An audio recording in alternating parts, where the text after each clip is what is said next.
భార్యాభర్తలు ఇద్దరు కొట్టుకుంటా ఉండంటే మాట్లాడదు అని చెప్పి దగ్గరికి వెళ్ళి చెవు ఏమంటే కొద్దిగా ఎట్టేసి వాళ్ళ గురించి మనకు తెలిసిపోవాలి. ఇప్పుడు వాళ్ళ గొడవ ఏంటో తెలిసిపోవాలని చెప్పి మీరు ఆలకిస్తారు, అంతేనా?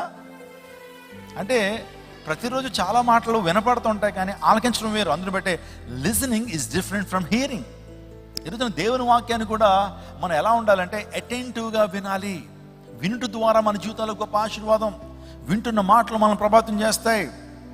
ఈరోజున వినుట ఆశీర్వాదము. స్తోత్రం చెప్పండి, హల్లెలూయా. దేవుని వాక్యం చెప్తుంది వినుట ఆశీర్వాదము. దేవుని మాటలు వినటం ద్వారా ఆశీర్వాదం. ప్రకటన గ్రంథం 1:3 దేవుని వాక్యాన్ని వినేటువంటి వాడు ధన్యుడు. ఎంతో మందికి ఇంత భాగ్యం లేదండి. ఎన్నో ప్రాంతాల్లో వాక్యం వినేటువంటి ఆధిక్యత చాలా మందికి లేదు. కానీ దేవుడు మనకు అనుగ్రహించారు. వింటం ద్వారా ఆశీర్వాదం. నువ్వు వింటున్నప్పుడే ఆశీర్వాదాన్ని ఏం చేస్తున్నావు? కూడగట్టుకుంటున్నావు. వినుట ద్వారా ఆశీర్వాదాన్ని మోసుకుని వెళ్తున్నావు.